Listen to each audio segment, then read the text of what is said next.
सोन्याचा खडा झुपलाय ग जसं नदीला मोती झुपलाय ग, नदीला मोती झुपलाय ग, त्यात पूर्वाचा चंद्र लपलाय ग.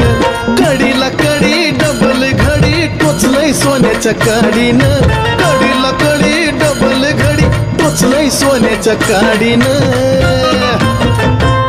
नथ घडवली लय सवडीनं येडूबाईनं घातली आवडीनं.